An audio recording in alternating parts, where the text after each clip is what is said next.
মানুষের স্বাস্থ্য খারাপ হলে যেমন প্রয়োজন পড়ে স্বাস্থ্যসাথী কার্ডের, তেমনি মাটির স্বাস্থ্য খারাপ হলেও প্রয়োজন পড়ে মাটির স্বাস্থ্য পরীক্ষার।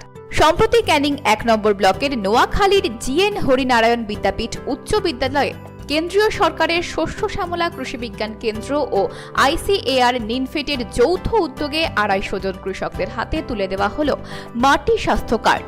দীর্ঘদিন ধরে চাষাবাদের প্রয়োজনে কৃষকদের রাসায়নিক সার ব্যবহার করাটাই দস্তুর, কিন্তু বছরের পর বছর ধরে রাসায়নিক সার ব্যবহার করার জন্য ক্রমশই মাটি তার উর্বরা শক্তি হারিয়ে ফেলে। ফসল হলেও লেগে থাকে রোগ পোকার আক্রমণ। তাই জৈব সারের পরামর্শ দিয়ে থাকেন কৃষি বিজ্ঞানীরা। সেই বার্তা অবশ্য এই অনুষ্ঠানেও কৃষকদের কাছে তুলে ধরা হয়েছে। তার সঙ্গে জানানো হয়েছে মাটির স্বাস্থ্য এখন কেমন আছে। এই এলাকার সকল কৃষকরা তাদের জমির মাটির স্বাস্থ্য পরীক্ষার জন্য তুলে দিয়েছিলেন কৃষি বিজ্ঞানীদের হাতে। মাটির পরীক্ষা করে ওনারা যা রেজাল্ট দিচ্ছে সেই মতো কাজ করবে। এবার আগে তো খুব পোকা লাগতো, ধান ভালো হতো না।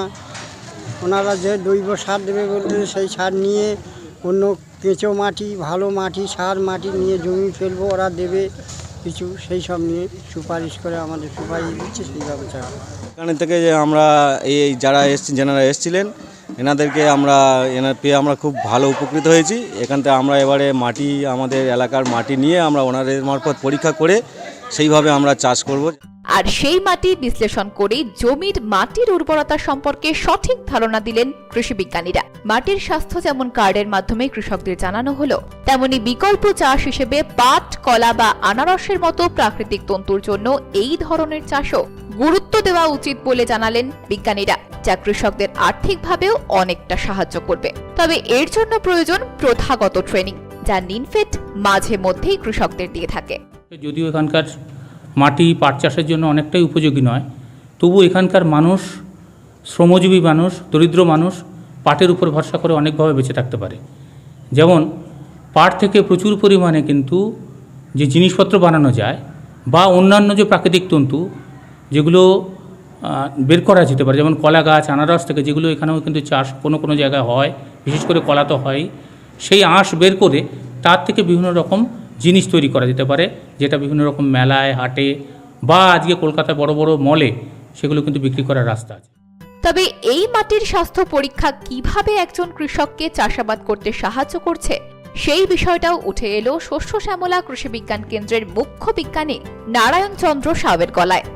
আমরা আমাদের কৃষি বিজ্ঞান কেন্দ্রের পক্ষ থেকে প্রত্যেক বছরই কৃষকদেরকে তাদের মাটির নমুনা পরীক্ষা করে পরীক্ষালব্ধ ফলাফলের ভিত্তিতে আমরা সুপারিশ করি কী ধরনের সার বা অন্যান্য জিনিস যেমন চুন ইত্যাদি জমিতে ব্যবহার করতে হবে।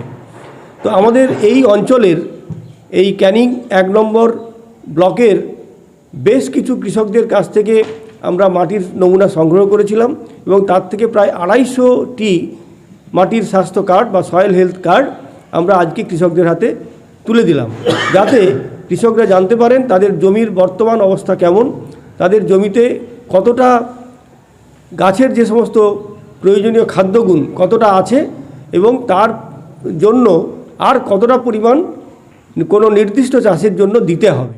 ফসলের গুণমানের সঙ্গে কৃষিভিত্তিক অর্থনীতির যোগসূত্র রয়েছে ভালো রকম। তাই ফসল যত ভালো হবে, কৃষকও সেই অনুপাতে দেখতে পাবেন লাভের মুখ।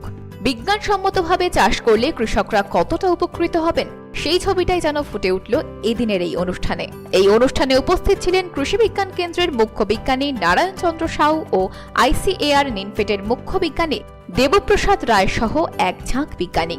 দক্ষিণ ২৪ পরগনা থেকে দীপান্বিতা দাসের রিপোর্ট, বিজনেস প্রাইম নিউজ।